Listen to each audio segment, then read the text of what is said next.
I could tell you a whimsical tale that's probably very inaccurate. The Sensible Sociopath. 2, 3, 1, go. Roma, the podcast is here! It really never gets old. Sorry about those jokes I said earlier about babies with both sets of genitals. What does that even mean?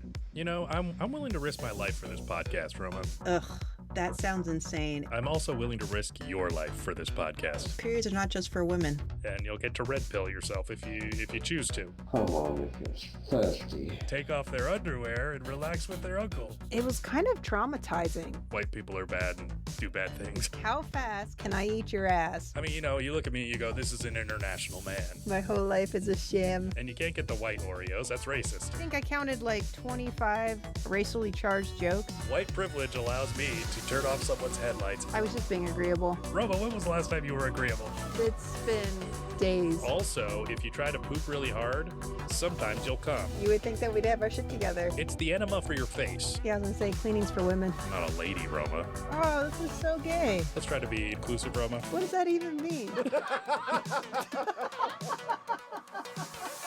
I know these things, Roma. I know many things. Why, hello, everyone, and welcome to the first episode of 2021 of the Sensible Sociopath Podcast, episode 84. Woohoo! And today we're just a regular day. Yep, nothing different about today. Nothing going on today. Nope. Actually, Roma and I are dressed up. And the occasion being, I don't know, there's nothing really going on in the world that would lead us to anarchist rebellion, anything like that. Yeah, no. And we especially wouldn't be talking about movies that we really like that perhaps are allegories of what is actually going on in the world. So I'm Arthur Peck, aka Joker. And Very nice. Roma's a juggalo. It's juggalette. Oh, I'm sorry, juggalette. Yes, we'll use a non-gender juggale, juggalex. Juggalex. Yes. Yes, exactly. So, and really, well, I happen to have the shirt and the vest because I'm just a big fan of the show. And getting the makeup on, that was a lot harder than I thought it would be. So Do you have a new respect for professional clowns? I mentioned that to Roma because I'm like, you have to help me with this. I cannot. My fingers are too fat. He's got those fat fingers, and he's trying to put it on. It's just like smearing. And it's all the grease stuff, so it's thicker than the consistency of peanut butter, and it's greasy, and so putting it on with like a brush is very hard to do. It's a little difficult. Yes. So given just the state of affairs in the world today, we're not really going to talk about the state of because everybody's obviously getting inundated with all of that stuff. I did want to talk about Joker because honestly, it's probably one of my favorite movies. It's really good. I saw it in a theater, and I really enjoyed it. I thoroughly enjoyed it. All those people now I'm a Marvel guy as far as comic books go because I was a Wolverine, Punisher. But as far as movies go, you can't beat the DC, like the dark DC, and also I love Batman and Batman Returns. And of course, Batman and Robin was one of the greatest. Definitely my when they top. had nipples. Yeah, top 5 for sure. When they were skating around when Schwarzenegger, those guys skating around. It's like, how do they... I mean, I guess if he freezes the whole place, then those guys with ice skates would be able to get you. But, I mean, if they're just on like a gravel driveway, not as dangerous. Yeah. A little, they almost seem silly. A little less treacherous. Yeah. So, but yeah, I love the way that DC has been making, their, at least their more high-end ones. Some of the ones like Suicide Squad, and then like they got that woke Birds of Prey one that was trash. Yeah.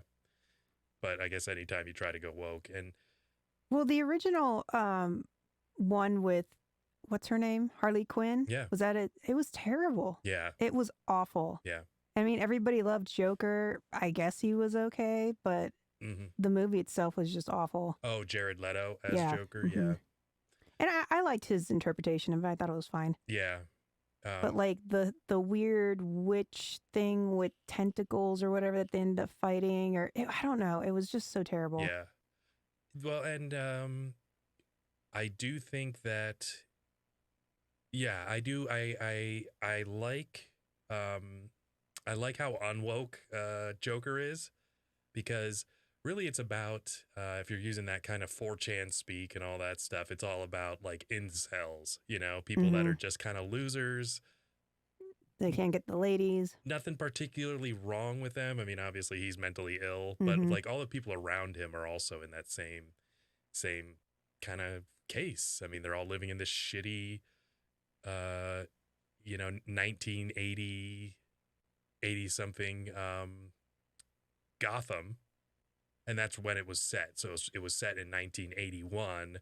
Okay. Basically around the time when New York City was just a shithole, you know, just rats and garbage and all of that.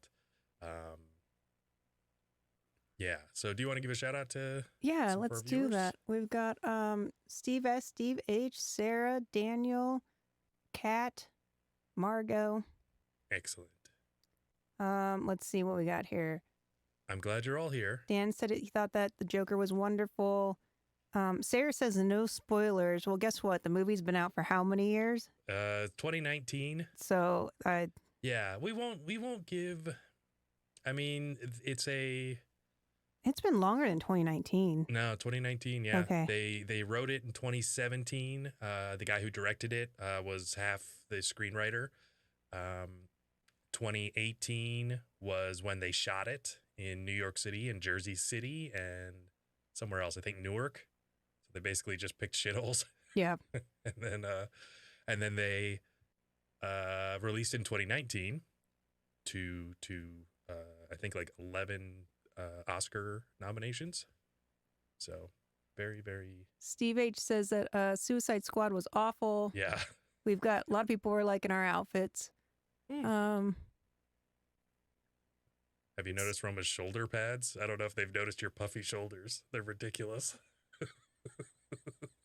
It's a top from an 80s gown that I bought, and it's got like the whole thing is like, I don't know. It's like tissue paper. It's yeah, ASMR. It's some. Totally. Yeah. Anyway, that's awesome. He's like, I'm dressing up like Joker, and I'm like, oh shit, what am I gonna do? And like, I was like digging through my clothes. Which clown outfit do I wear? Roma has a bunch. Several to choose Well, I from. remembered this is like in the back. Like I have two closets. This is the second closet, and the one closet that I have, it's like really long, but there's no way to access the back of the closet. Mm-hmm. And so like I was like, oh shit, I have that crazy, and I didn't know if it would fit, and it barely fits, but I got it on. So yeah, that's awesome. So, I guess we should begin this talk. And we already kind of have. So Todd Phillips was the director of this film. He co-wrote it with Scott Silver, and they started back in 2017. Obviously got funded and everything. 2018 they shot it. 2019 it was released. Now, the interesting part is this movie has a lot of like riotous like uprising in it, which was not really not the way things were going in the country. I mean, it kind of was. I mean, there was always those, I guess ever since 2016. But really 2020 took the cake as far as all of that went. And part of the concern over this movie was that, disaffected, lower middle class white dudes that are mentally ill are going to go crazy. The incels. And They thought the incels were going to, shoot up theaters and stuff. And in fact, to the point where that Aurora theater where Dark Knight Rising, the shooting occurred. Oh, yeah. Yep. They wouldn't even carry this movie. Oh, interesting. And it's also the first rated R movie under that DC umbrella. Okay. So kind of like. Yeah, I remember in particular, people were saying they weren't going to go to the opening night because they were afraid there was going to be, some kind of terroristic act or whatever. So It was also, I think, the 7th highest grossing film in 2019, which as a rated R movie is pretty good. Yeah. Because obviously, if you can't take your kids to it, I mean, that's a lot of Sure. people that can't go see it. Yeah, a lot of people go to see movies when they have kids and families, and Yeah, it's like a family outing. Yes. And especially comic book movies. Yes. Oh, for sure. Because they're fun for everybody, Mm-hmm. you know, except your shitty wife who's all, you know, you know how she is. Steve H makes fun of me because my brain can't handle like the super stimuli of. So whenever there's like a crazy action scene in a movie, lots of explosions, lots of changing camera angles, like just flashing lights and stuff, my mind shuts off and I'll just stare blankly at the screen. And so one day I had this epiphany that it'd been like this really, and it might have been a Marvel movie, this super epic, you know, fight scene. Mm-hmm. And I had just been blankly staring at the TV or the movie in the theater, and like there was no processing going on. Yeah. I think that maybe that's a survival mechanism or I don't something. know. You know, just where like you're not affected by craziness. It was just, yeah. So I have a really, if there's not like, hopefully there's not too much plot going on during, you know, crazy violent scenes, because I have a hard time following because my brain just can't, it's overwhelmed. Yeah, that's interesting. Yeah. Probably ADD.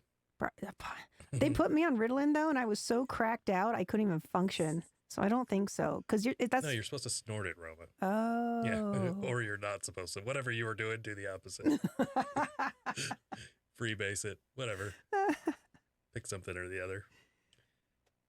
So this movie has all of those elements of basically, I guess early 1980s New York, where it was just, you know, there's garbage, there's crime, there's unemployment.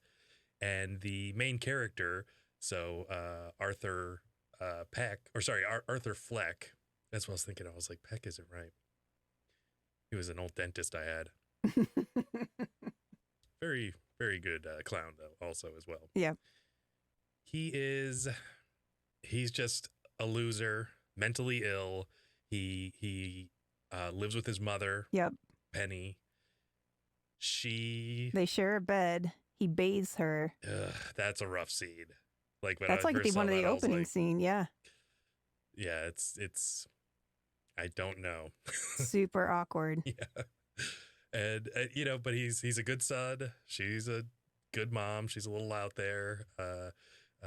Bruce Wayne's dad is running for mayor, and she used to work for him, and so she's all talking about how great he is and how he's going to solve all the problems. Yeah. And,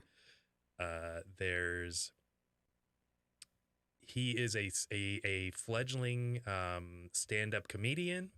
He wants to be a stand-up comic, but he in one scene, spoiler alert, he's sitting on a bus and he's like making faces at a kid, and the kid's mom goes, "Quit doing that, you're creeping me out," or whatever, and he starts laughing maniacally, and he ends up handing her a card that says, "I have a mental health issue, yeah, where I laugh inappropriately. I'm sorry." Yes. You know, just something to that effect. It's laminated and everything. Well, you should get you one of those. Totally. Oh yeah, I would love that.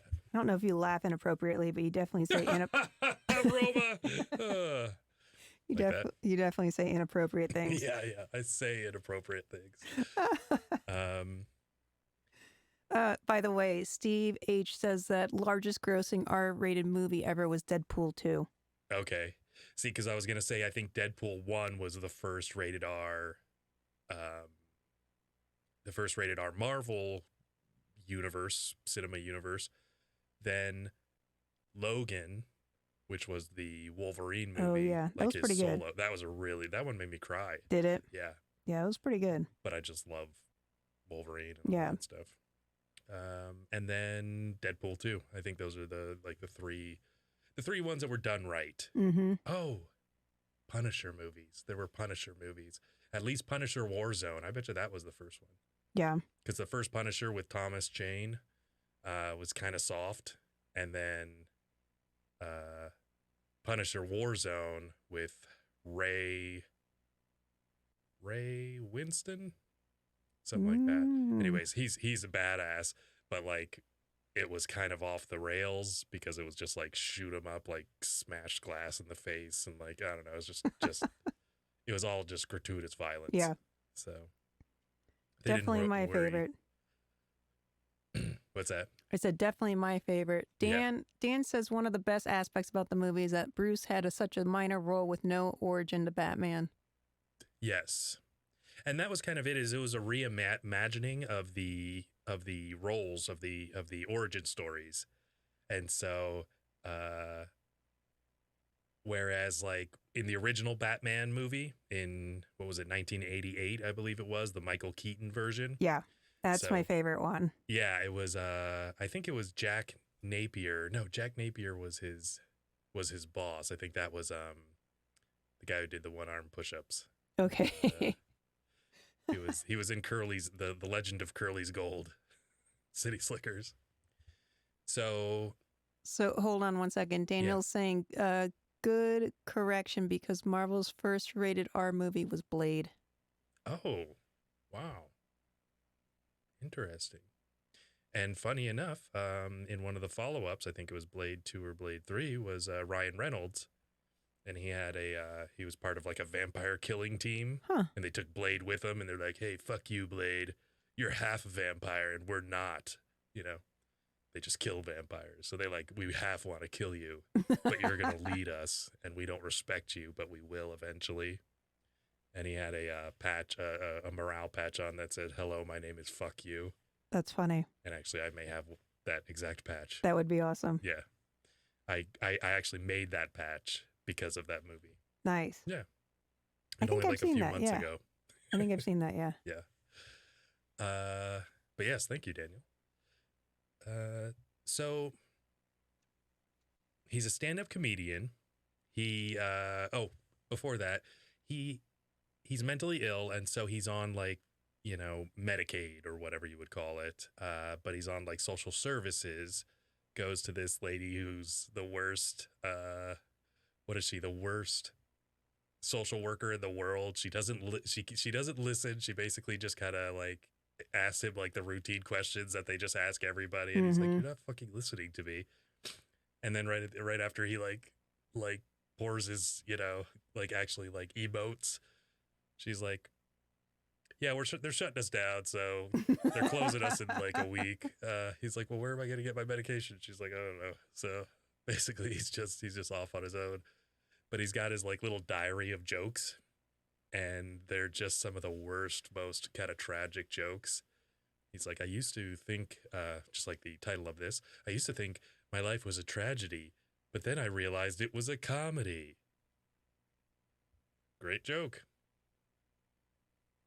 I mean, it was fine. I think it's pretty deep joke there. Stories from the penitentiaries here. I've never seen Joker, but clips and things remind me of Gacy, who also happened to fund Todd's first movie, Hated. Todd's first movie. Hated. Huh. Like, I think the name of the movie's Hated. Okay. Yeah. Oh, Todd. Yeah, Todd Phillips. Interesting. The director of Joker. That is interesting. Huh. Hated movies. You Oh. might- maybe hated. movie. Yeah. G.G. Allen. G.G. Allen was he used to like drink his own piss and like G.G. Allen throw and the shit in Murder the crowd. Junkies? I don't know. Yeah. Yeah, they were the most offensive band in the world, basically. He would like, I don't know, jerk off into a cup or something and then throw it on you. Oh, yeah. Hated by about G.G. Allen. Yeah, okay. That's a weird tie-in. Sarah says Dan's laughing and choking on dinner, so thank you. Good. So mentally ill, doesn't get his meds, wants to be a stand-up comedian. Now, I was doing a little research about this, and Todd Phillips actually based this movie on 2 Scorsese flicks. Okay. And those 2 movies were 1976's Taxi Driver and 1982, I I believe it was. Yeah, 1982 King of Comedy. So, the King of Comedy is this very interesting. I believe it's on either Amazon or Netflix. You can check it out. But it's starring in Joker, Murray. Oh, can't remember his name. Yeah. Murray Franklin. The guy that is played by Robert De Niro. Correct. The talk show host. Yes. So De Niro's like the most famous talk show host in Gotham or whatever, you know, the Johnny Carson or whatever of Gotham. So in the movie King of Comedy, Robert De Niro plays Pupkin, Rupert Pupkin, and everybody calls him Pumpkin. You know, like whenever they meet him, they're like, "Oh, you're Rupert Pumpkin." He's like, "No, Pupkin." You know, like it's a thing he has to always constantly fix people on. Right. And Jerry Lewis plays Jerry Langford, Oh, who's interesting. the analog of the character Murray Franklin. So De Niro's role in Joker, that's what Jerry Lewis plays in King of Comedy. Okay. So De Niro is this. He's just mentally ill, delusional, super not funny. He's very not funny. He lives in his mom's house in the basement, and he has an entire setup like a studio audience and everything. He's got cardboard cutouts. Oh, interesting. He's got like a recording so he can play like laughter, and he can play like clapter, and you know, just all the basically everything I have here. Thank you. Yeah, so he basically does the same exact thing I do. Nice. He's very Not delusional though. And his dream is to do stand up, and he does stand up to this audience, like this faux cardboard audience. And his dream is to get on the Jerry Langford show. Okay. So he'll go and he'll sit there. And do you know who Sandra she's that one. She's like kind of a creepy, weird lady. Sandra Bullock. No, Sandra Bernhard. Okay. Yeah. She's like that. She's just got that face that's like perfect for acting, but she's like, you're just kind of weirded out by her. Oh, I know you're talking about. Yes. So she plays like his kind of compatriot. They're both delusional, and they basically just are obsessed with this guy, Jerry Langford, to the point where there's a kidnapping, and Rupert Pupkin ends up showing up at his like home outside of the city, and Oh God, she's so young in it. yeah, but she looks about this. I mean, she aged well. Yeah. For sure. So it's a really great thing to watch, and if you watch King of Comedy, you'll notice it's a lot less dark. It's just more. I'm trying to describe it. It's kind of sad and delusional and like heartwarming all at the same time. Sure. That you're looking at a guy who's completely not deserving of the things not that he's not deserving of them, but he's just not talented enough. Sure. To be the things that he wants to be, and that he set up his life like this. And if you've heard some audio clips, sometimes they'll do like the "Ma, I'm trying to do this now." If you've ever heard like "Ma," like Opie and Anthony used to play it all the time. That's this. Yeah, just a great movie. Definitely at least worth one watch. And it's a Scorsese flick, so it's shot very well. Yeah. Obviously, De Niro is good in it. And I don't know if it won any awards. I'm sure it had to win something. Has anybody else seen this? I haven't seen this. Not many people have, I don't think.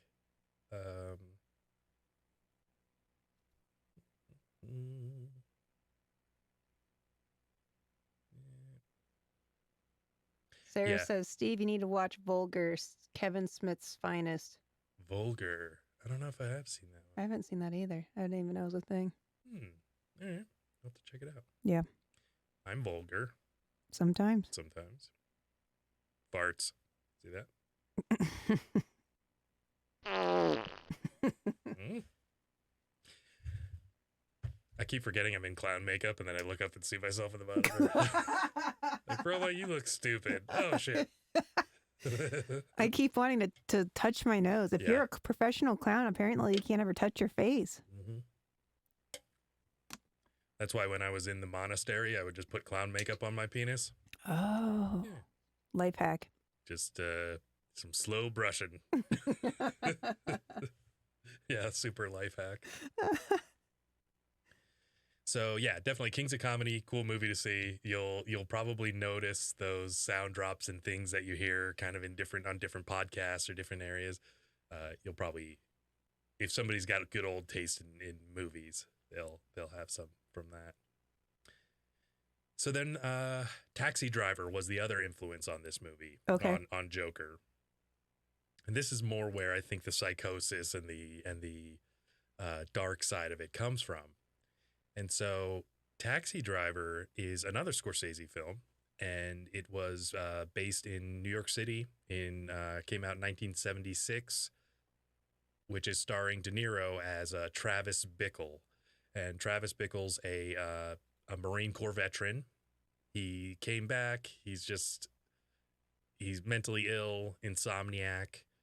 Spends all night, driving around his taxi. Spends all day watching porn movies in the theater. And he's Sounds like a fun guy. Yeah, totally. It's pretty much me. He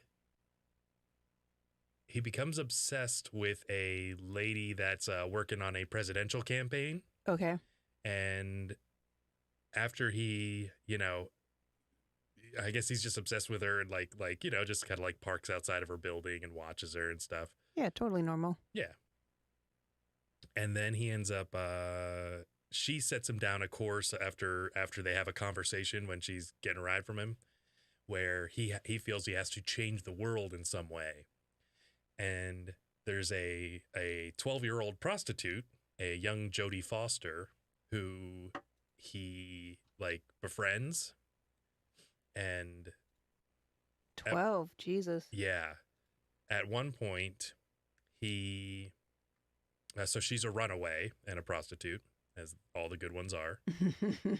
So he I don't know, I don't know if they were having sex or whatever, but she like lights up a cigarette and she's like, all right, you have until the cigarette burns out.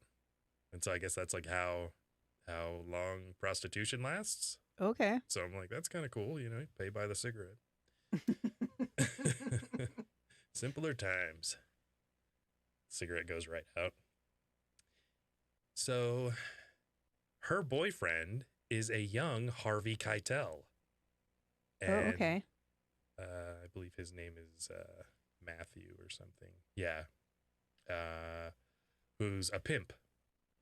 Oh, there he is. Yeah, look at him there. He's Damn, that's crazy. yeah.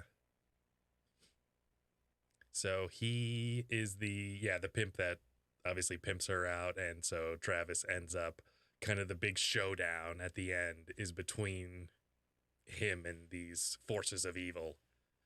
So it's a pretty badass movie. The way it's shot is very cool. So I think it's where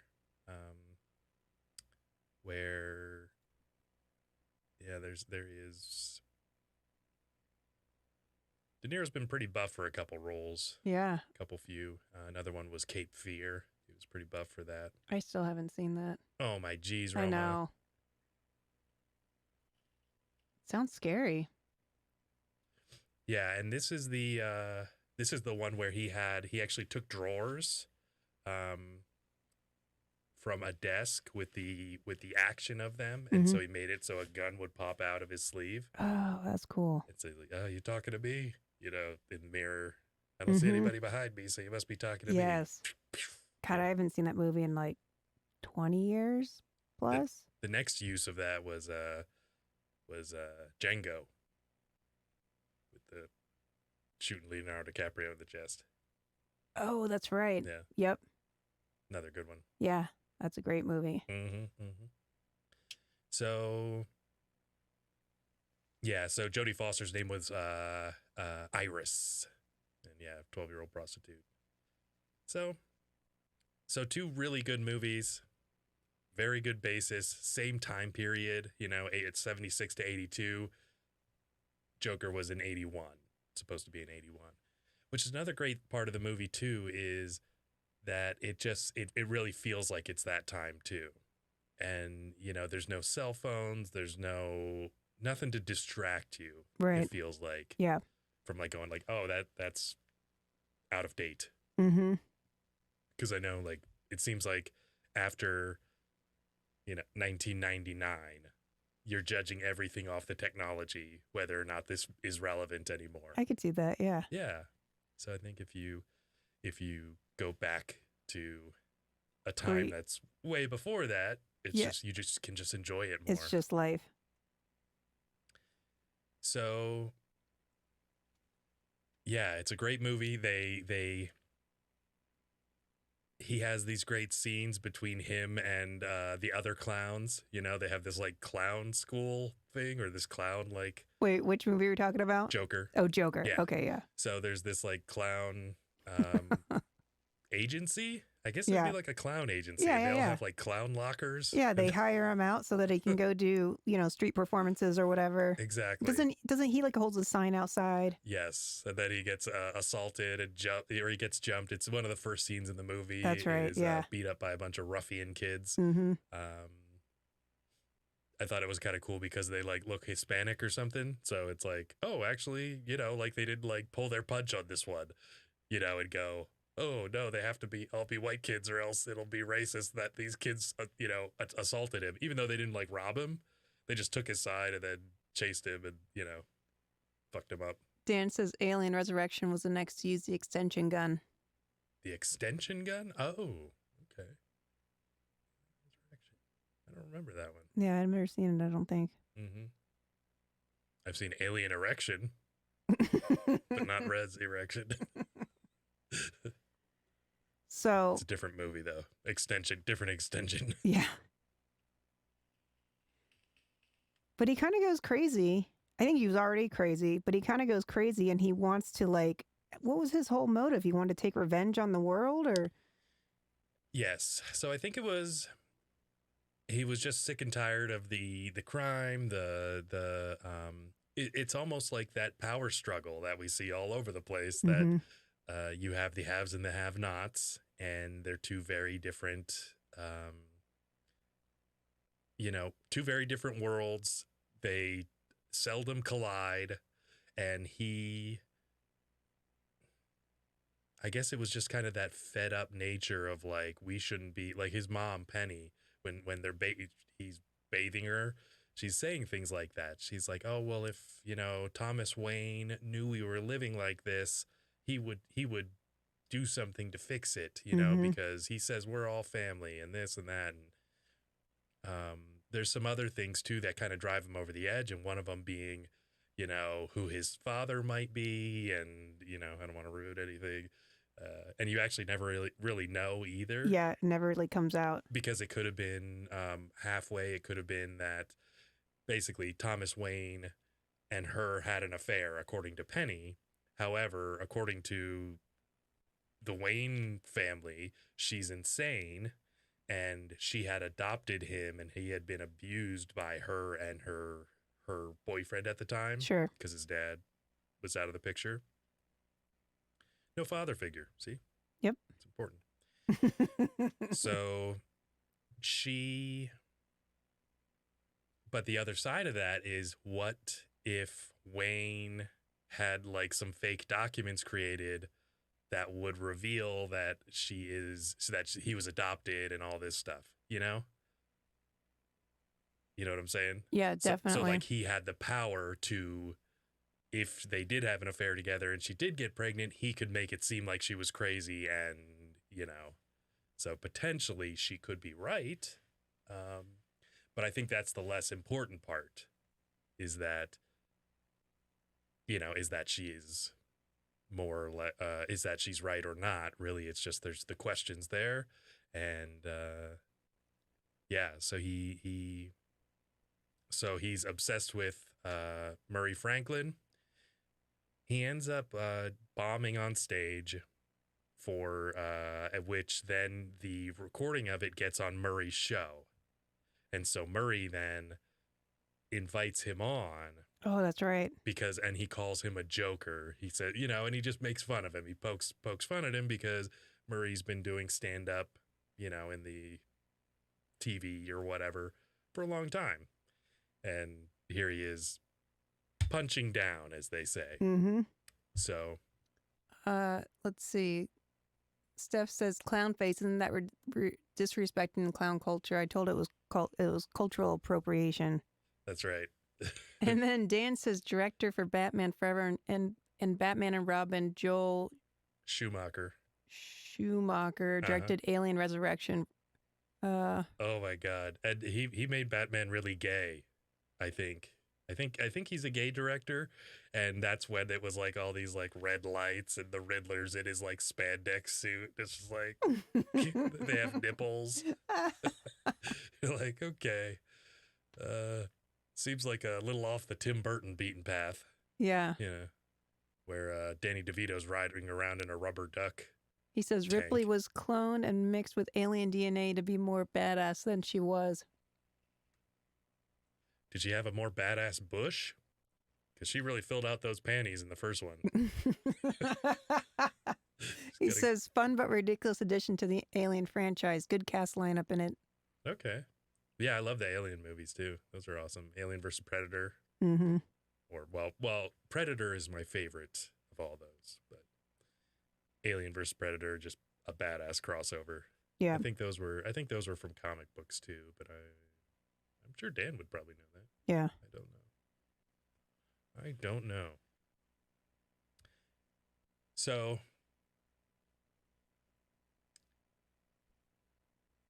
let's see. It's 8:41. I don't know how I want to drive this the rest of the way. What do you think, Roma? I don't know. It was your show. Yeah. Well, duh.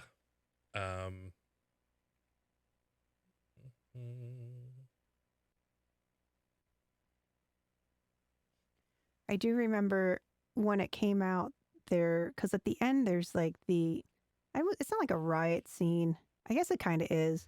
Yeah, like he jumps up on the top of the car Yes. and like everybody's like, I don't remember what they're doing though. Were they breaking stuff? Were they burning stuff?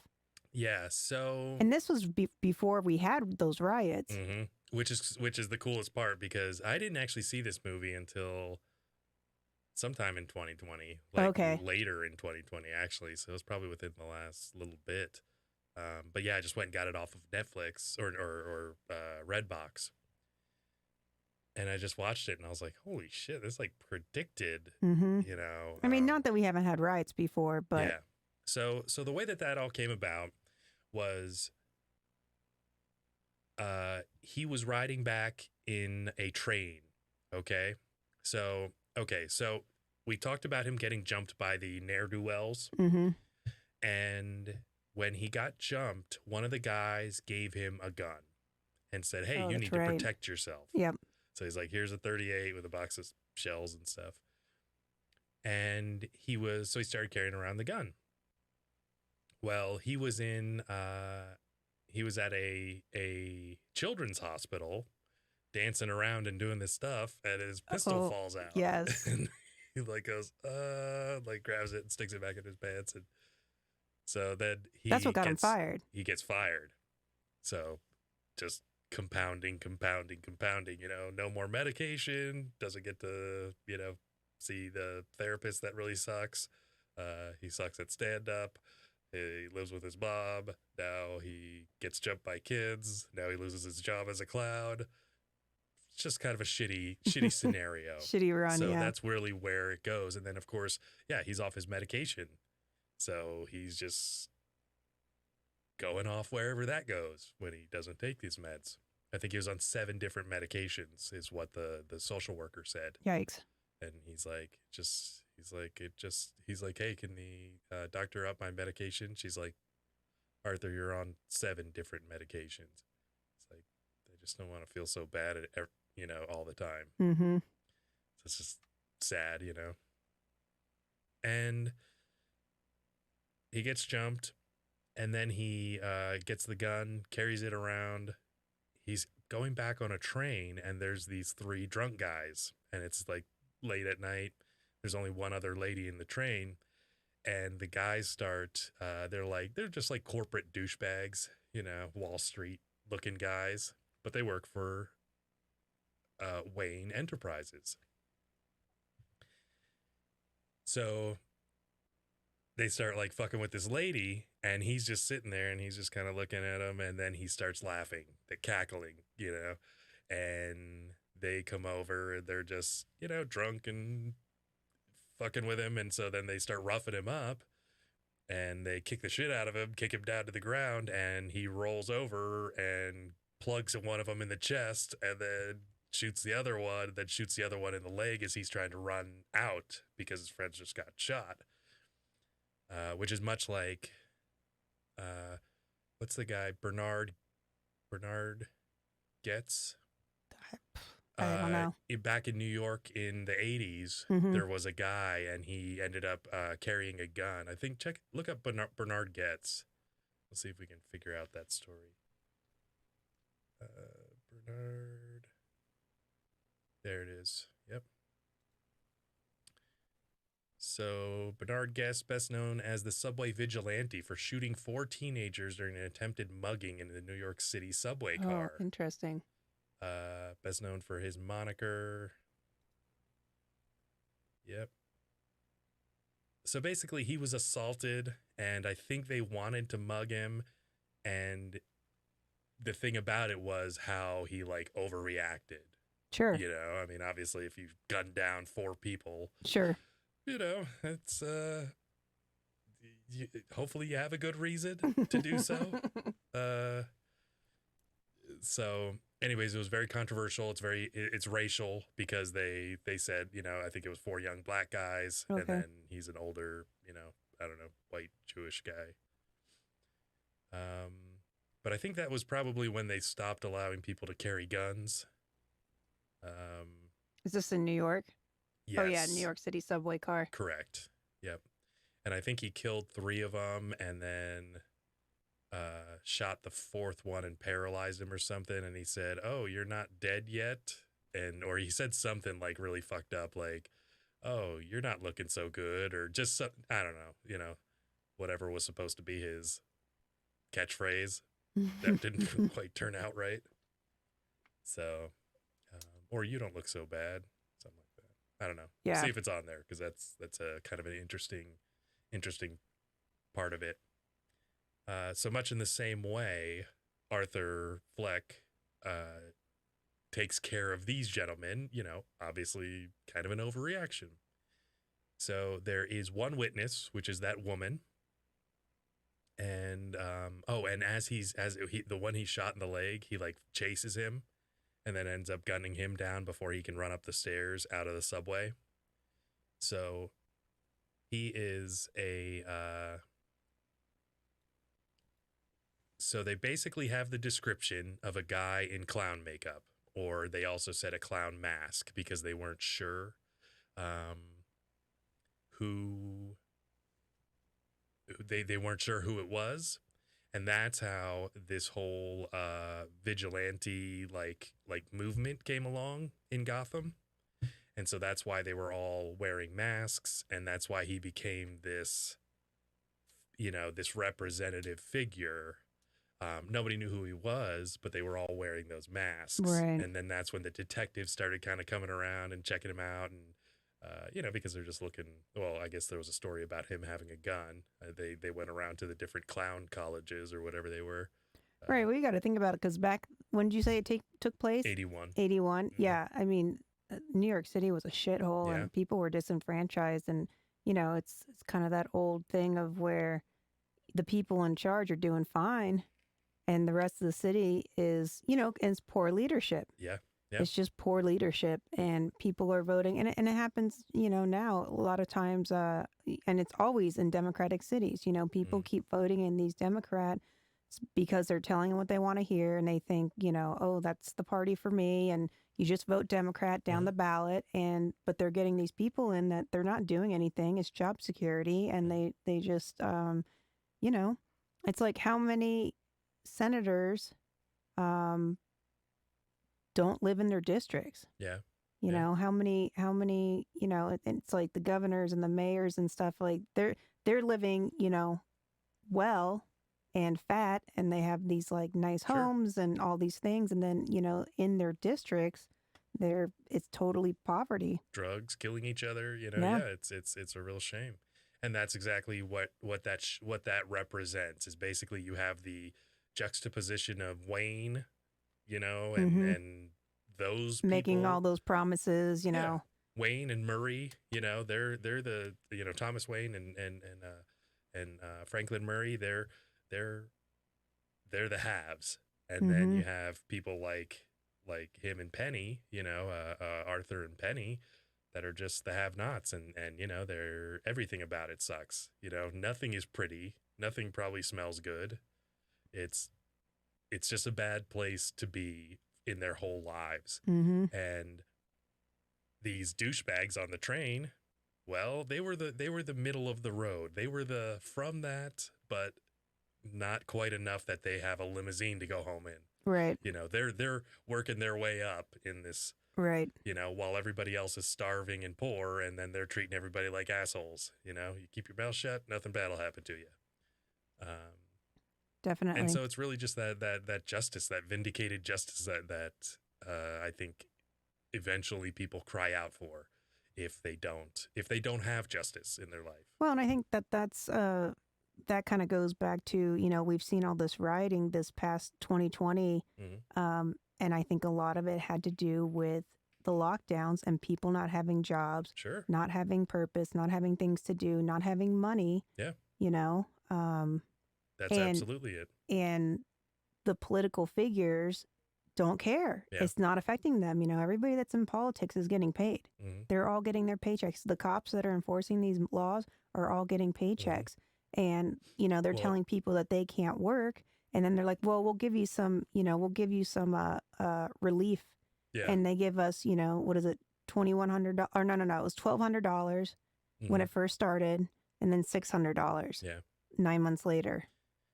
And the funny thing is that, the police who, a lot of this was based, a lot of the anti-police rhetoric and everything, then they're put in a position where to get their paycheck, they have to violate people's constitutional rights. Exactly. Which really sucks. Mhm. And I think a lot of the good police did quit because they're like, Mhm. we want out of here. We want retired. We want, whatever it is. And so then what? When you have less pay, you've defunded, you're not going to get as good of candidates. So you're Mhm. not going to even get people that probably know much about the Constitution. They probably, Mhm. they're just meatheads that want, a Just job. need a paycheck. And you figure too, the people that you're more likely to get are the ones that aren't afraid of conflict, Mhm. the ones that are probably more angry with the world, because Mhm. because you get the guys that are just working the beat, and they feel like, I'm just trying to help the people, I'm trying to do my job, Mhm. and then they're like, well, you're defunded and everybody hates you, and they're like, well, it's not worth it. Yeah. But if When you you- get somebody that's mean spirited and they're like, fuck it, give me a gun and give me a badge and I'm gonna go out there. Mhm. Yeah, it's pretty amazing. And and I think everybody, I think they all take an oath to the Constitution, and so their final, that's the ultimate law of the land is this final document that says you cannot violate these rights of these people. Right. But it's the same thing in New York City. So Bernard Goetz, I don't know if he was legally allowed to carry a concealed weapon at that point, back when that subway shooting Mhm. happened back in the 80s. But if he wasn't, he wouldn't have been able to defend himself from these guys who knows? I mean, they might have, or one of them might have had a screwdriver or something. That was like their weapon. So in cities like New York, they violate your rights by saying, no, you can't have a right to defend yourself. Right. Because they take things like possessing, owning a firearm, not just owning a firearm, but possessing a firearm. And they basically make it nearly impossible unless you're a politician. And usually politicians and judges can carry firearms without. If they don't already any have a problem. bodyguard. Well, yeah. Even then, Right. that guy, Clarence. Right. So you get all the perks Mhm. and everybody else is, a criminal for having the same Yeah. perks that you have. Did you see de Blasio and his wife dancing in the middle of Times Square on New Year's? No. So him and his wife were in the middle of Times Square that was completely shut down, dancing in What a all the dick. lights That's with all the. I would have. Oh my God! And actually, a guy from CNN was drunk, and he's like, "What is he do?" He started going off, and you could see what's his name, the silver hair guy, really good looking. He's a gay guy. Yeah, I know you're talking about. I can't think of his name. Oh. On CNN? Yeah, I'm can't remember. going to see if I can find it. Yeah, but anyways, he was there with the guy who was half drunk, the other anchor, and just putting like CNN anchor.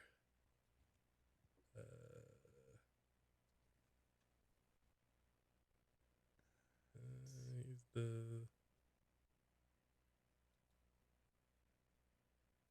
they have a lot of anchors. Yeah, apparently. He's not- Cooper. Cooper?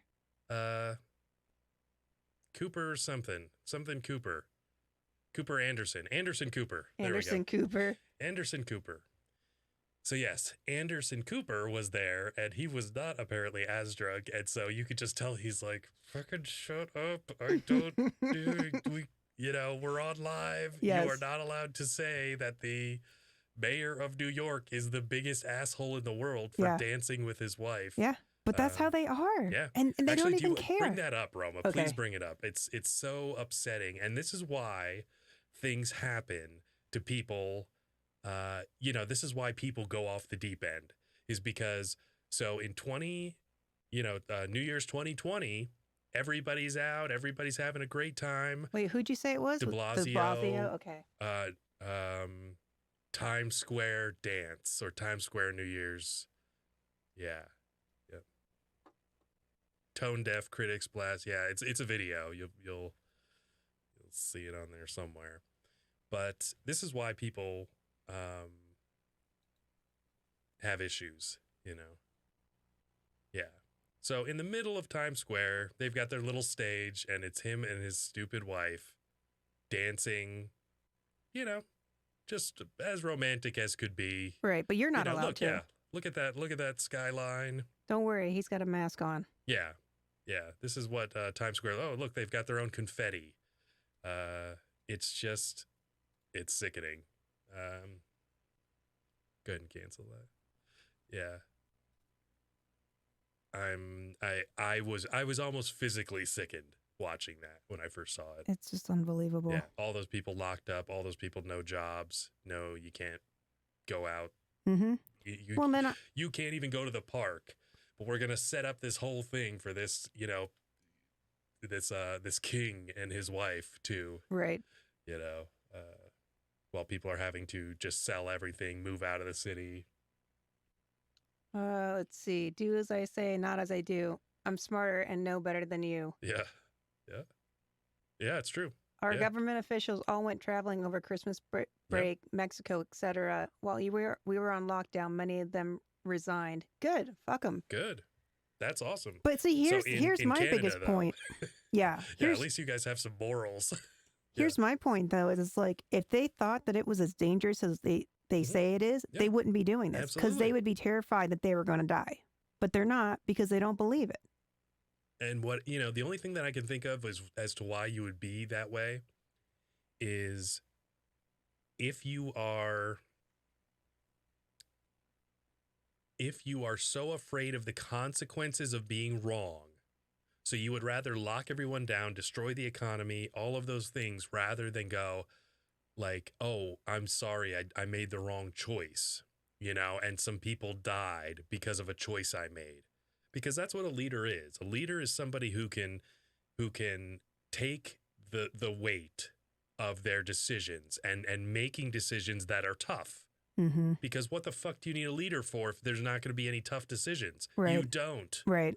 So, I mean, get somebody with some fucking balls and that is going to make a decision and then deal with those consequences. Sure. And you also have to deal with those consequences because you elected this representative. Mm-hmm. It's a republic. It's a representative republic. That's what a republic is. Mm-hmm. It's not a direct democracy because that doesn't work. There's too many. It's no good. Yeah. Exactly. And there's too many people that have no fucking idea what they're talking about. And those people are the ones that have the loudest voices most of the time. Mm-hmm. When that guy on CNN flipped out, with Anderson Cooper, Mm-hmm. he's the one going, and what, like he first realized it right then on television, like that some bullshit was going down. Right. And thank goodness he did, put a half a bottle of tequila in him. Right. Because that's what they were doing. They were taking shots, I think, of tequila. And suddenly he sees it all. Right, exactly. And he can talk about it. But then you got Anderson Cooper, making his $20 million a year or whatever, just looking keep his mouth shut. Yeah, but if you insist upon keeping your place open because you're losing your business, you're losing your home, you're not feeding your children, you can't afford your car payment, whatever, you're going to have Anderson Cooper telling you that you're going to kill grandma, but he's at work every fucking day and making money. Mm-hmm. So of course he's not worried about it. Yeah. And personally, I think as long as these places are locked down, and especially when all these politicians are like on recess and stuff like that, they should not be getting paid. Yeah. If their people are on lockdown, they should be on lockdown too, and they should not be getting paid. Absolutely. It's unbelievable. I agree with that. Because they have no if they can't motive. figure out a way, They have no motive to change anything, and looks better on them to say, well, you can't go out because we're all going to die, and so, but I'm just willing, that's the risk I'm willing to take. Yeah. While I eat my $25 a pint ice cream. Right, exactly. Or go to the French Laundry with all these people not wearing masks. Yeah. Wasn't he with health officials or something? Yeah, the California Medical Board. Yes. Yeah. I just No, but it was a 50th birthday party though. Oh. That's what you didn't get. Right. Yeah. He was really good friends and he spent a lot of money planning it. Yeah. He drove all the way out there thinking about how wrong it was. Right. And he should have turned around, but he decided. And then they had a bunch of drinks because I think the alcohol bill on that party was astronomical. Yeah. Like thousands and thousands and thousands and thousands. Yeah. I think there was like 12 of them. And I'm pretty sure they spent somewhere around $12,000 on booze. I don't remember the exact number, but I was impressed. And I was like, oh, and then you drove home? Like in no California? shit. I'm like, he's like, yeah, I should have just turned around and drove home when I saw no one was social distancing. Instead, I got drunk and drove. Thanks, GN. Yeah. So no, and these are all great points, and this is what I think Joker really captured was the people's, and they didn't have a lot of time to do it in either because you're trying to do character development and all this stuff. But to capture, I guess, the feeling of the cities. And that's kind of why these dark 80s gritty films are so good, is because they capture society and right, because you watch a lot of stuff now, now when they show New York, it's all hipsters. Yeah. And everybody's in their like high-rise apartments and everybody's, upper middle class or upper class, which is shitty. Right. Nobody wants to see that. It's just not realistic because I think the majority of unless it's American Psycho. Right, and then I'll take upper class on that. Sure. But that was like kind of the point was the psychoses that was behind this guy that was so driven. Yeah. It's almost like a character in itself in the movie is the ambient, I don't know, the high. But it's not like it's not like he had his shit together. He just looked like he did, but he was a psychopath. Totally. And I think that's kind of the part of it is that you're like, just because it looks like you have your shit together doesn't mean that you do. I don't know. He had a pretty good workout routine. Yeah, he had a great skincare routine, almost as good as mine. Good luck getting that off tonight. Yeah. But yeah, I think that if you watch stuff now, most movies have that modern, everything's white, everything's sleek, nice big pristine kitchen, super nice manicured backyard. And that's just not how life is for a lot of people. Mhm. And it's not how it used to be for sure. Well, and you see the hypocrisy in a lot of it too. So like I was saying with those hoodlums, that oh my geez, they looked Latino. Mm-hmm. It's like, yeah, so what's the problem with that? What's the problem with anybody being a hoodlum? Right. Because Well, if guess you're what? in those situations, Everybody can be. mm-hmm. There's no reason you can't be. But when you start lying to me and telling me, oh, this is going to be, I'm going to socially engineer this so that I can influence your thoughts. Mm-hmm. I don't buy it. I don't like it. I see what you're doing and Mm-hmm. it doesn't work. Mm-hmm. In fact, it usually has the opposite. If someone is being honest, it usually has the opposite effect on most people. Well, because you got to realize that there's different sects of just communities or different parts of the United States. Sure. So, what's going to be a criminal in New York City in the 80s Mhm. will be totally different than a criminal in Arkansas and, Yeah. I mean, the meth head they're all over the place. Mhm. Totally. Just don't. But it's interesting too because you think about it. So nowadays you have it's getting easier to create wealth for yourself, I believe. Prostitution, Well, I mean, Iris. especially with just technology, Sure. things of that nature. And so, Podcasting. yeah, podcasting, online ventures, investing in things like that. Mhm. But what you see is these hubs, these Democrat cities, these hubs, they have become so expensive that you only get people that live there that can afford it. And they're so removed from the rest of society. I mean, Sure. if you go to the Midwest or, the South or, a lot of places, ghettos, whatever, Mhm. people don't live like that and they don't think like that. And, Absolutely. how people live in these major cities, LA, New York, Wichita. we, Sorry. just these major cities, Portland, Seattle, whatever, how they live and how they think people should live is not how the rest of the world lives. And they want to dictate to that to everybody else. And they have the population to be able to do that.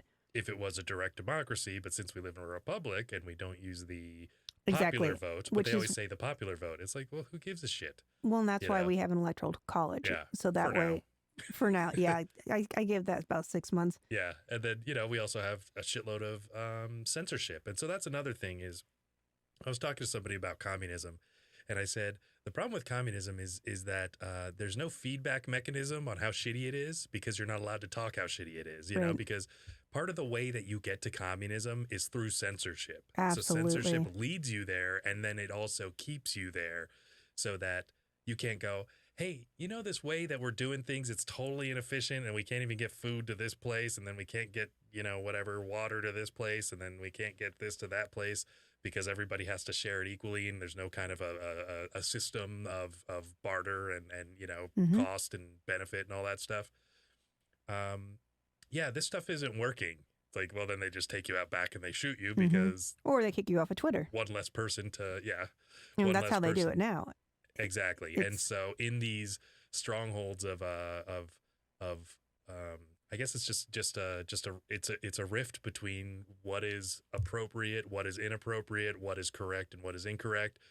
If you're on one side, the other side, especially if you're on the more liberal side of things, you can't identify with anything on the other side.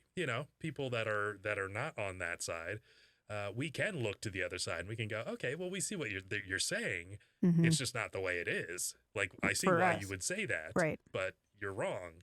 hmm Whereas, what is it that conservatives think that liberals are ill-informed and liberals think that conservatives are evil? hmm It's like, well, that doesn't really line up. You can't really get it. You can't get those things to coalesce together.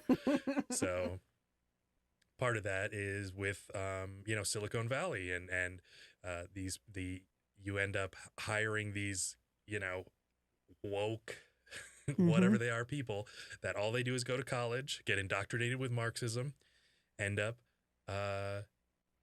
getting these 6-figure jobs right out of college because they do some kind of, some kind of work with apps or whatever, software. Mm-hmm. And then suddenly they're the ones in charge of algorithms and Well, and then their hill to die on is transgender rights. While you have people that are working their asses off at farms, 4 a.m. to 4 p.m. yeah, they don't have time to cut off their penises. Well, they just don't. That's not what they're worried about. Yeah. They're worried about making food and making money, and they work their asses off for that. Yeah, And they live in small towns, and they don't have police close by. They don't have No. a Starbucks right in the bottom floor of their apartment building. And Exactly. It's just Yeah. it's not how they live their lives. Yeah. And you have these Silicon Valley people that want to dictate how people should be living their lives. And it's like, I can appreciate the plight of somebody who's transgender, but it doesn't affect me. Yeah. And to, make these draconian laws or to, because, how they say, what is it? Silence is, violence. yeah, silence is violence. And it also, what's the other thing they always say? It's like an agreement or, Yeah. Condone. It's like you condone something if you're silent about it. Is the right. And point it's of it, and yeah. I think the point for a lot of people is like it's just not my problem. totally, It's not my yeah. problem in my household. It's not my problem in my town. It's not my Yes. problem in my business. It's just and Yeah, really, I just couldn't give a shit. right. I'm sorry. Yeah, there's a Yeah. lot of things I don't give Yeah. a shit about, and so I don't want to have to give a shit because somebody told me I have to give a shit. Yeah, and that's it too. Is compelled speech, compelled language. That's something that's terrible because what you're doing is you're changing the way people think. So if I'm not allowed to say Latino or Latina and I have to say Latinx or Latinx, whatever that shit is that nobody believes in, you're changing the way I have to think to fit into society. And that's bullshit. It is complete, utter bullshit. There should be no parameters on that. If you want to say fucked up stuff and people don't want to be around you, that's perfectly fine. But complicity. Complicity. Yeah. Yeah, silence is complicity. Yes. Yes. And there's just certain things that it just doesn't affect me. Yeah. And I just don't have a strong opinion on it either way. Yeah, You know? absolutely. Yeah. Other than children or whatever, other than harming your children, Oh, for sure. that's my only opinion on the matter. Otherwise, do whatever you got to do. Sounds like fun. Great. Wish I could get a whole new wardrobe. Yep. You're doing all right. I mean, couple costumes here and there. I'm trans clown.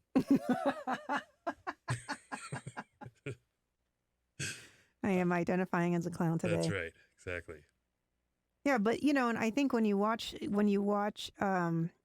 Joker, one of the travesties is that he falls. The system fails him, Oh yeah. and Very much. so that could be an argument for socialism, right? You would think. Yeah, absolutely. 100%, 100% actually. but at the same And that time, is the argument, really. exactly. At the same time, just socialism isn't. It's just not feasible. You can't keep up with it. It's just not something that can be Well, and that's maintained. that's the system that got him there. So he had a shitty provider of mental health care, the social worker, because she's completely overburdened. She's not particularly good at her job. They put him on 7 different medications. She doesn't remember him from the last time he came in. It's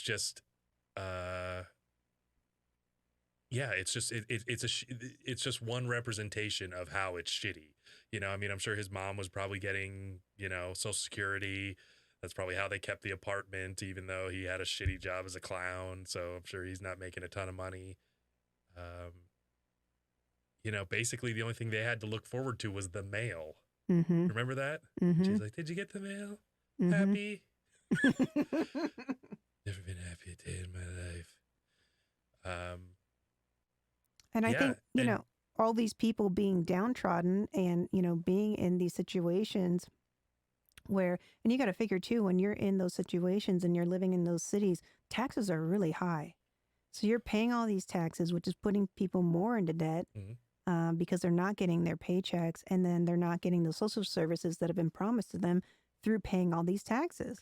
Well, and so you can tell that the building he lives in, so you remember how shitty the elevator was, and with the chick that lives down the hall, the girl that lives down the hall. She's the single mom, and he sees her on there, Oh, and yep, then they yep. kind of like have this little thing. Mm-hmm. So I'm sure that was like Section 8 housing, government subsidized. Sure. So then you're not getting any tax money from that area. Basically, tax is supporting that. That's why the elevator sucks. That's why Sure. there's potholes. That's why there's garbage.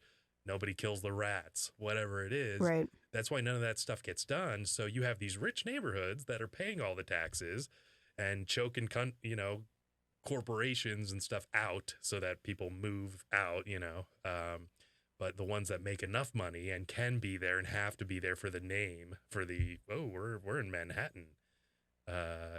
It's not going to be like that anymore. And that's even going to be harder on the cities when they realize, everybody at Goldman Sachs, they can just work from home.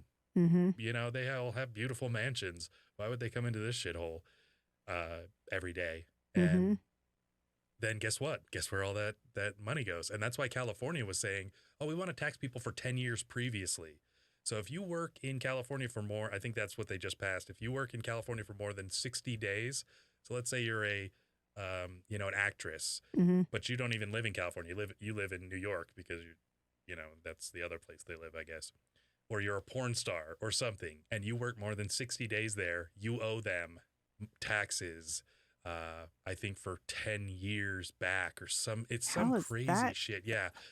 That's not 100% correct, but it's something to that effect. So people like Joe Rogan that ended up moving out, Elon Musk moving out, they're like, you're gonna send your California marshals over to come get us and then Right. extradite us out to California to Right. pay money we don't owe you. Right. So, Well, and chasing them out. so the downtrodden were the ones that. How did he start the riots though? How did? Yeah. So what happened was so after he shot those 3 guys, that's where everybody kind of like was like, oh, well, what do you think about this? So basically all the poor people, and this comes out that the young single mother, the black chick he was dating, she's like, I think he's a hero, when they saw his like wanted poster, or it was on a newspaper or something, like, who is the masked vigilante or whatever. And she's like, I think he's a hero. And so that was kind of the general feeling of all those downtrodden people, was like, hey, those 3 fucking Wayne Enterprise guys, they got what they deserve. Right. And that's kind of that was kind of the breaking point. So the murder of those 3 guys Okay. Yes. was the setting off point of all these poor people and all That's this stuff. right. And that's when they all started wearing the masks, sort of like V for Vendetta, Mm-hmm. another episode we did few episodes back. I don't know, six episodes ago, something like that. We did the V for Vendetta, which is, all those people coming out representing, the fight against tyranny. Right. And that's really what it was more of the Marxist, haves and have-nots power struggle, Mm-hmm. but still, still a very good tale of corruption and redemption. Yeah. I guess is kind of what it is, Mm-hmm. which doesn't necessarily lead to socialism, but they were, it was like they're already there, Right. because you have these people that are like Stalin and Marx and Lenin and, like kind of the all the people that are in charge. And then you have all the people that are suffering Right. because And they're these throwing people, scraps. Yes. Mm-hmm. Which that's kind of the way the world works. Yep. And the really shitty part is when you have no control over it. Well, and that's one of the reasons why, there needs to be term limits. There needs to be term limits so that we can vote these fuckers out. And, there are so many positions in our government that aren't elected. These positions are not elected. Mhm. their appointed positions. Mm. And so you get these dirtbags in there. They've been in politics for 50 years. Mm. They are totally corrupt. They don't care about the people because they don't live amongst the people. They are, that's the same thing with Yeah. Joe Biden. Yeah. He's been in politics for 47 years. Yeah. He doesn't know what it's like to be, your average American. Scranton Joe. Yeah, he calls himself Scranton Joe. Well, guess what? He hasn't been in Scranton for, 60 years or something. Well, even then, he was probably just running for office. Right, So, exactly. So, did he actually have a job, or because I'm pretty sure? Let's see, he's 78. I think he's been in for 48. Let's see. So yeah, so he would have been 30 when he got into office. Yeah. So what did he do? He worked at a few. He probably went to law school, I think, and became a lawyer. So Yeah. that's what, 6 years. So yeah, he probably had a good 4 years of not working very hard at anything before going into, Into politics, full exactly. time. Never had to talk to anyone that was poor, Right. Yeah. other than maybe his housekeeper, and then he fired them for letting For not letting know. them sniff their hair. Well, that too, yeah. But yeah, I just think it's just, it's like Pelosi got in again. Yeah. Why are we doing Jesus. this? Yes. Like, can we have some fresh meat? Can we have some fresh perspectives? You Yeah. know, I mean, not to say that somebody would necessarily be better than her, but at least it would be different. Well, and there was a potential for people to get things addressed like what was it, Medicare for all, Mm-hmm. that they could have basically put Pelosi up against the wall and just said, hey, we need to vote on Medicare for all, or we're getting people to flip on you, and then that's it, Mhm. and then you're out, Mm-hmm. and put in whoever else would have been in there. But of course they didn't do that because it's all about power. And that's one of the things with the social justice. That's one of the things with Marxism is really Marx believed that the reason that social, injustice was around was just because it's everything is a power struggle. And so Mhm. that's why identitarian politics and the rich versus the poor and black versus white and gay versus straight and trans versus not, however you can divide people and create conflict, that's the way that all systems work. Mhm. is that struggle of power, and it's the only answer to that is to have more power. Mm-hmm. So that's why the more oppressed people get to talk more, because they're more they garner more power than just a regular like if I'm just like a white clown, I'm like, hey, I've got an opinion, shut up, Mm-hmm. all right, sorry, Mm-hmm. yeah, it's a sad state of affairs, but that's exactly where we are, and unfortunately it's going to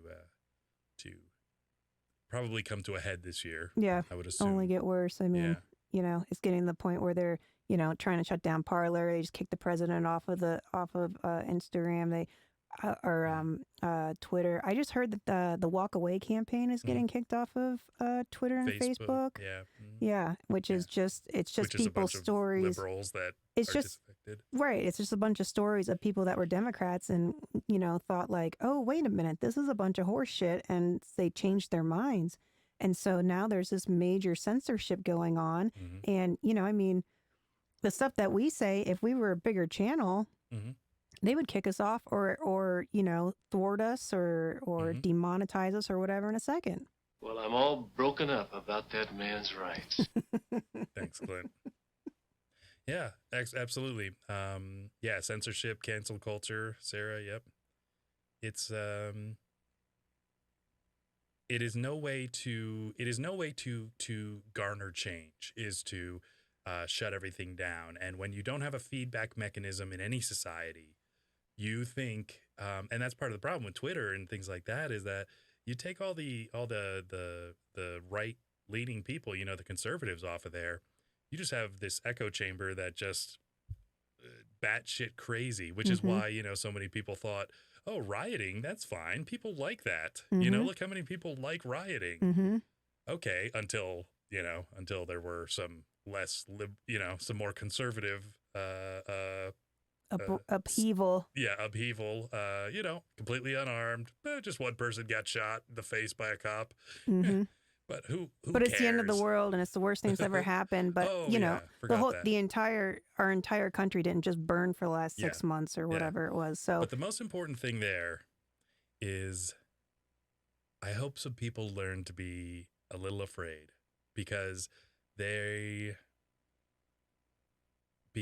feel like they haven't felt that way about the American people in a long time. Mm-hmm. And I feel that that's a big mistake. And I think that's the lesson learned from and I all guess of this. that's why I'm not upset about what happened is because No. if one side can do it, then the other side should. If one side can do it with impunity and not get in trouble, then the other side should be able to do it as well. Yeah. But here's the difference: is that the side that did it just a couple days ago, they weren't hurting bystanders. There wasn't they weren't burning down small businesses or looting or anything like that. They went into the people's house. Mm-hmm. They had a ruckus, Mm-hmm. and then they stopped. Yeah. And it was, I feel like if you're going to, like, for instance, when they were trying to defund the police and do all stuff like that, if you're attacking police stations, that's justified because that's your enemy, I mean, I'm not saying it's a good thing, but I'm saying, like, don't burn down mom and pop stores or raid Target, go take it to the cops, and if you think an election's being overthrown, then you go to the Capitol. Mm-hmm. And so I think that there's a justification for something like that. Is it right? I don't know. Yeah. But I think that, as Americans, that's how we became America. And here's the thing is so there's you brought up, the election and so the election's disputed, obviously. Mm-hmm. If you pay attention to anything that's right of center, even if you're in the center, you look at the election and all of the crazy shit that went down, and then you look at all the lawsuits and everything that were turned away for procedural They weren't reasons. even looked at. None of them based on merit. So none of them were based on the merit of the evidence, and that's the problem. Is so if I need justice, which I do, and you are unwilling to look at it, what other options do I have? Right. How many times can we try to go down the correct path in the correct way that you may not like, but what you're doing is you are completely disenfranchising an entire section that probably won an election. Almost half the population. Yeah.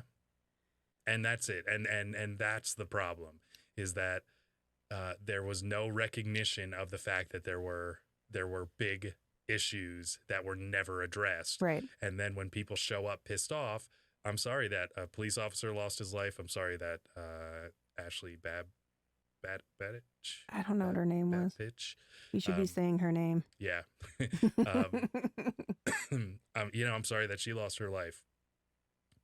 And,